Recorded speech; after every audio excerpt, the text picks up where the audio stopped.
बिस्मिल्लाहिर्रहमानिर्रहीम। अस्सलाम वालेकुम। आप देख रहे हैं बजीज़ एंड लवबर्ड केयर। उम्मीद करता हूँ आप खैरियत से होंगे। तो आज का जो हमारा टॉपिक है वो बड़ा इम्पोर्टेंट टॉपिक है एंड बहुत सारे लोगों को इसके बारे में इंफॉर्मेशन नहीं है। सो आई थॉट कि मैं इसके ऊपर एक छोटी सी वीडियो बना लूँ।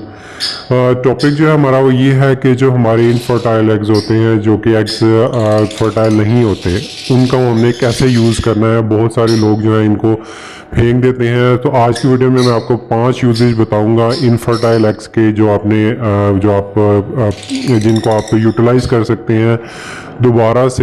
लोग यही समझते हैं कि ये बिल्कुल ही बेकार है और वो फ़ौरन उनको फेंक देते हैं, बट ऐसा बिल्कुल नहीं है। आपको उनकी ज़रूरत वक्तन फ़वक्तन पड़ती रहती है। तो वीडियो को पूरा वॉच कीजिएगा ताकि आप कोई भी इंफॉर्मेशन मिस ना करें। चलें टॉपिक को डिस्कस करते हैं। अच्छा जी, पहले नंबर पे तो सबसे इम्पोर्टेंट ये यूजेज आपको बहुत सारे लोगों को पता ही होगा जो लोग फॉस्टरिंग करते हैं, कि ये जो एग्स हैं आपके फॉस्टरिंग में यूज़ होते हैं। वो ऐसे यूज़ होते हैं कि जब आप अपने उस पेयर के अंडे जो आपने फेरने होते हैं फोस्टर पेयर्स के नीचे, वहाँ से उठाते हैं, तो उसकी जगह पे आपको जो है इनफर्टाइल यानी कि वो एग्स रखने पड़ते हैं जो कि खाली हों, जो फर्टाइल ना हो। उसकी रीज़न ये होती है कि जब आप अचानक से अंडे उठाते हैं और फीमेल दोबारा बॉक्स में जाती है तो वो स्ट्रेस में जा सकती है अपने अंडे वहाँ ना पाकर।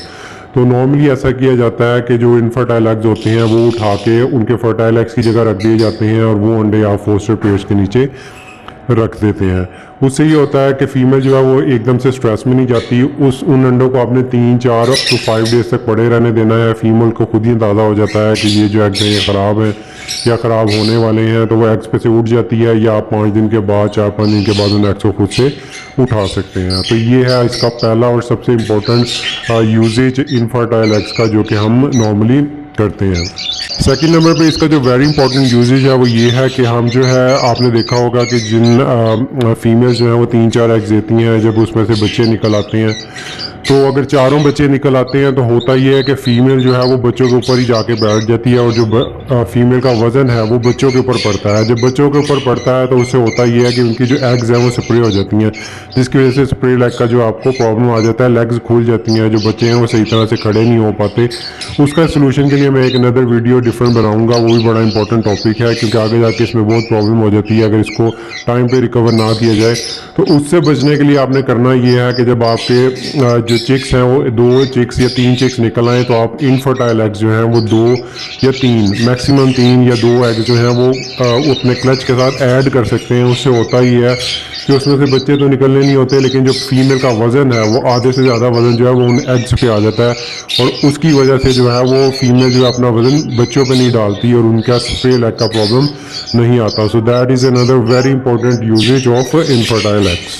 तीसरे नंबर पर जो इसका यूजेज है वो एक्चुअली मैंने खुद भी एक्सपीरियंस किया हुआ है। उसमें होता ये है कि समटाइम जो है एग जो है वो फीमेल की मूवमेंट या आपके अपने चेक करने की वजह से थोड़ा सा कहीं से क्रैक हो जाता है। तो उसको कवर करने के लिए आपने करना ये है कि आपने इनफर्टाइल एग को तोड़ना है, उसको अंदर से गीला ही रहने देना, जो उसकी जर्दी हल्की सी लगी होगी।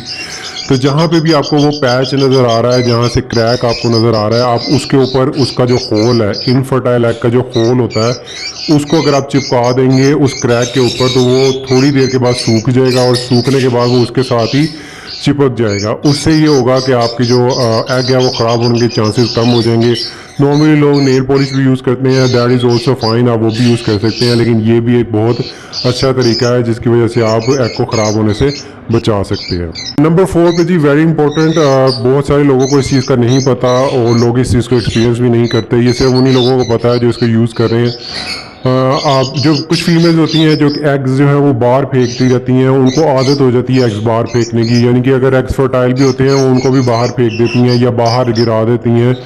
तो उनकी आदत ख़त्म करने के लिए हम जो है एक चीज़ यूज़ करते हैं, उसमें हम ये करते हैं, इनफर्टाइल एग्स को हम बॉयल कर लेते हैं। बॉयल करने से वो थोड़े से जो है वो भारी हो जाते हैं, और उन एग्स को जो है हम उस फीमेल की जगह पे जहाँ पे उसने एग्स दिए होते हैं उसके साथ जो है वो स्वैप कर सकते हैं या वहाँ पे रख सकते हैं।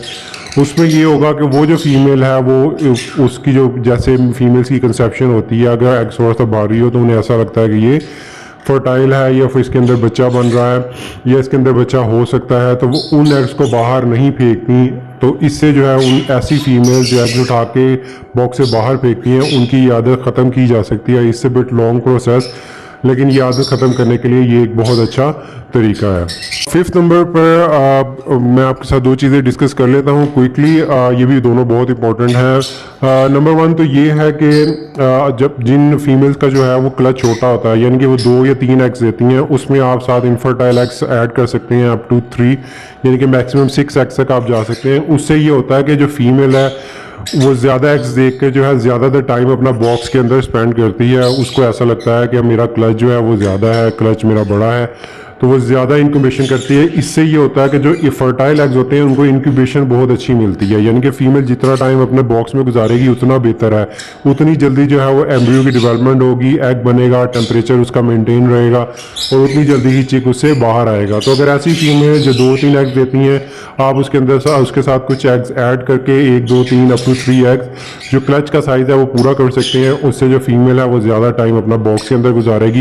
इसके अलावा जो है आप फोस्टर पेयर्स का टाइम बाय कर सकते हैं। फॉर एग्जांपल अगर आपका जो मेन पेयर है उसने भी एग्स नहीं दिए और आपके फोस्टर पेयर ने एग्स दे दिए हैं, तो आप उनके नीचे जो है वो एग्स को, अनफर्टाइल एग्स को रख सकते हैं। उससे ये होगा कि आप टाइम बाय कर लेंगे ज़्यादा, जब तक आपके मेन पेयर के एग्स आएंगे, तो उसके आने के बाद जो है आप उस अनफर्टाइल एग्स को उनके नीचे फेर के दोबारा से उनको इंक्यूबेशन पे लगा देंगे। तो इसमें ये होता है कि फोस्टर पेयर समटाइम जल्दी एग्स दे देते हैं और जो आपका मेन पेयर है वो आपका लेट जो है वो एग्स देता है।